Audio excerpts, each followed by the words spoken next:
TGPSC నూతన syllabus committee ఏదైతే ఉందో నూతన సిలబస్ కమిటీ కొత్త సిలబస్ను రూపొందించేటటువంటి క్రమం లోపల పాత సిలబస్ను ఉన్నట్టుగా దాన్ని అదే విధంగా ఉంచి పాత సిలబస్లో అవసరం లేనటువంటి అంశాలు ఏవైతే ఉన్నాయో కాలం చెల్లినటువంటి అంశాలను తీసేసి వాటి ప్లేస్లో సైన్స్ అండ్ టెక్నాలజీకి, తర్వాత ఆర్టిఫిషియల్ ఇంటెలిజెన్స్కి, తర్వాత కంప్యూటర్ అప్లికేషన్స్కి ఎక్కువ ప్రాధాన్యత, సైన్స్ అండ్ టెక్నాలజీకి వీటికి ఎక్కువ ప్రాధాన్యత ఇవ్వడానికి అవకాశం ఉంది. ఇంకొకటి ఏంటి అని అంటే రాష్ట్ర ప్రభుత్వ విధానాలు, అంటే కేంద్ర ప్రభుత్వ విధానాలు కావచ్చు, రాష్ట్ర ప్రభుత్వ విధానాలు కావచ్చు, గవర్నెన్స్ కావచ్చు, వీటికి సంబంధించినటువంటి అంశాలను ఇందులో పొందుపరిచేటటువంటి అవకాశం ఉంది.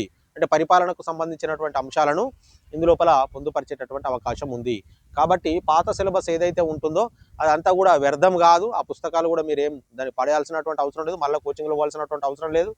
దాదాపుగా ఉన్న సిలబస్ అంతా అదే విధంగా ఉండి అందులో ఇప్పుడు చరిత్ర ఉందనుకుందాం, దాన్ని కొద్దిగా మాడిఫై చేసి అందులో మనకు ఏదైతే అవసరం లేనటువంటి టాపిక్స్ ఉన్నాయో వాటిని తీసేసి అవసరం ఉన్నటువంటి టాపిక్ను వాటిని జోడించడం జరుగుతుంది. అవి మళ్ళీ ఈ పుస్తకాల లోపల ఉంటాయి, డోంట్ వరీ.